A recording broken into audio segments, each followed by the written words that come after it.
What would you do with a spare 3 hours on a Sunday morning? I'm going to turn this to this. Today, I want to show you how you can make a no-dig bed and plant something all on the same day. And the crop going in today are our onions.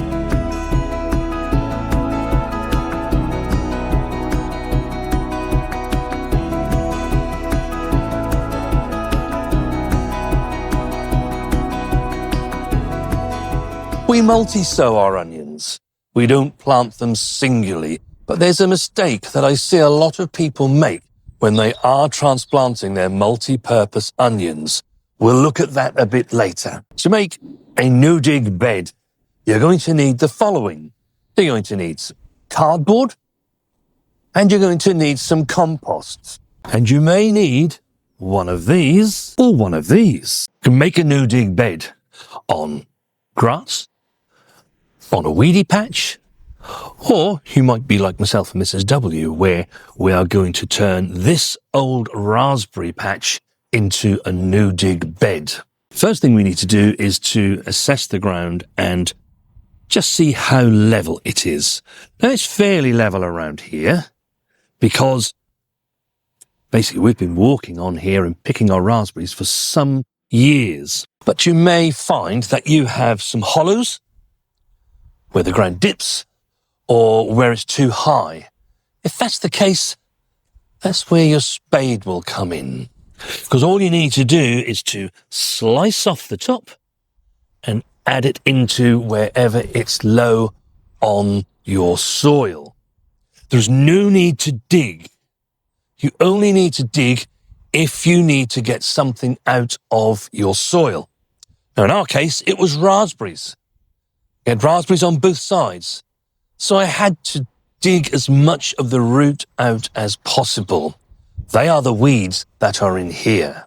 If you're dealing with normal weeds, if they're just annual weeds, you don't need to do any digging or troweling whatsoever. Just lay your cardboard straight over the surface and then add your compost. The annual weeds will be excluded of light and they will die off. But if you have perennial weeds, you need to get as much of the root out as possible. And of course, raspberries come under that. They are perennials and they are now a weed in this bed. To start with, you just need to get as much of the root out as you possibly can before it takes hold. The chances are is that you will not get all of the root out, especially if it's an established perennial. Just get as much out as you can. And then you'll find yourself then in the same position as myself and Mrs. W with our raspberries. We will not have gotten every single piece of root out. So for the next 12 months or so, every time you see regrowth, use your trowel and lever out as much root as you possibly can. With perennial weeds, the energy is stored in the roots. And if you continue to let it keep photosynthesizing, it'll just gain more and more energy and you'll be back to square one again. So as soon as you see any green growth, get your trowel and just get as much of that root out as you can. Eventually, you will weaken that root so much that it simply won't be able to grow any more. Once you've removed any perennial weeds, just ensure that the ground is roughly level. It doesn't have to be spot on, but just ensure that it's level. And in particular, you don't have too many of those hollows we talked about, because they will show eventually once everything settles down. And then what we're going to do is we're going to cover this with cardboard. Now, it's not absolutely 100% necessary to use cardboard. Cardboard, what it will do is to help exclude the light to the soil for a longer period and is really useful if you have a lot of annual weeds or grass. This is relatively clear, but I'm still going to use this cardboard because what I do know is that some raspberries will start to pop up over the next few months. So the longer they're excluded from light, the weaker that root system is going to be getting.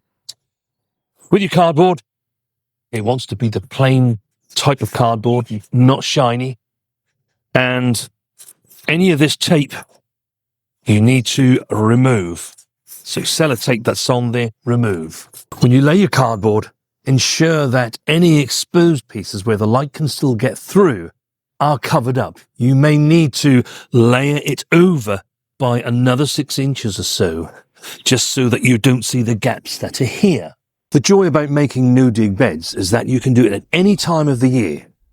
But autumn is the favoured time. If you are making no-dig beds at a time of the year here in the UK when it's not raining so much, the sun's shining, what you might want to do is to water this cardboard first, just to start the rotting down process to begin to happen. If you've got a large piece to do like we have, it's a good idea to do it a bit at a time so that your cardboard is not blowing about everywhere.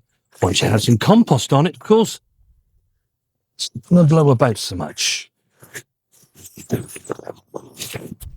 We have added 4 inches of compost to this. We put cardboard underneath, so it's going to take a while before light is let through again. It's going to exclude the light for quite some time. If you weren't using cardboard, then I'd advise putting a good 6-inch layer on top.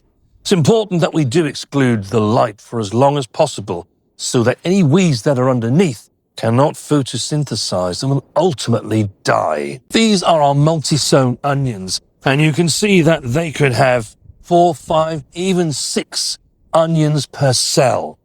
And the idea is that when you transplant them out, you get more onion in the space that you're growing them in. This is where the mistake that most people make when they're transplanting multi-sown onions. Although you're going to be growing more onions in a similar space, it's important that you actually do leave enough space for those onions to swell.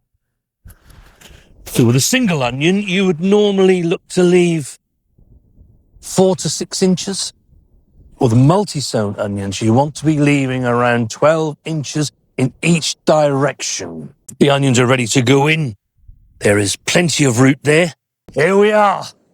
3 hours later, we have a brand new no-dig bed.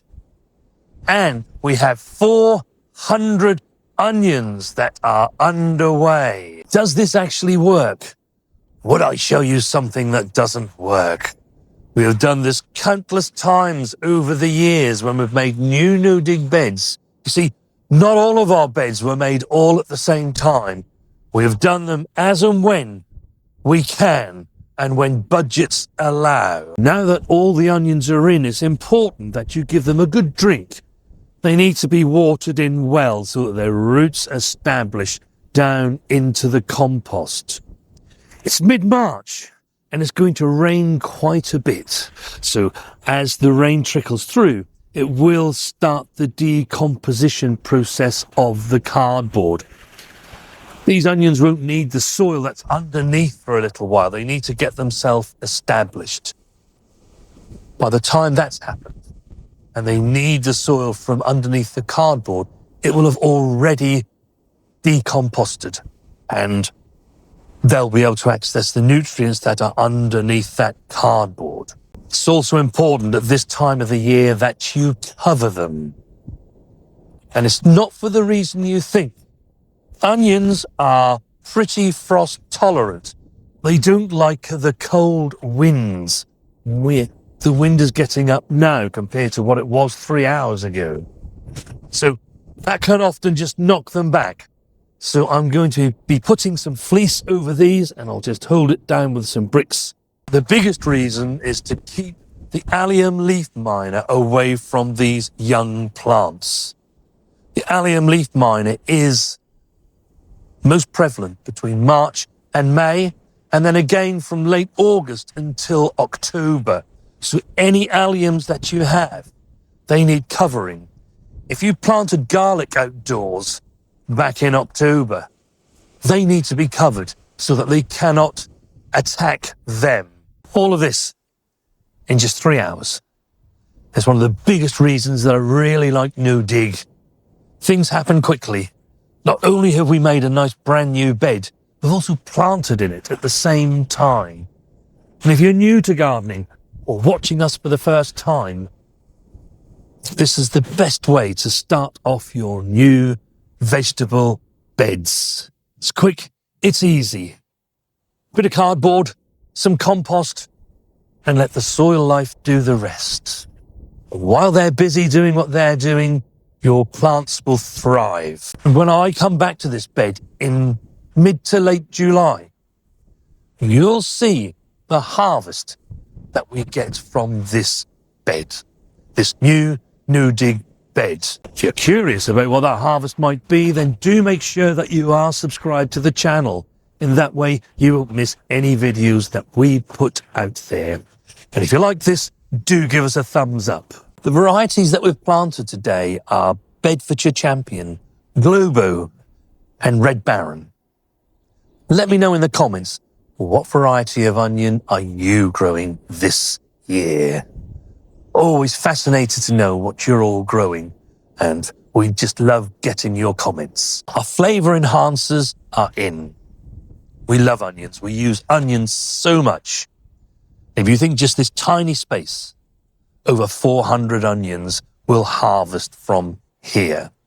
But if you are that new gardener that's watching our channel, maybe you're looking to grow onions for the very first time, and you want to know the full cycle of growing onions from seed to table, watch this video next. We shall see you there.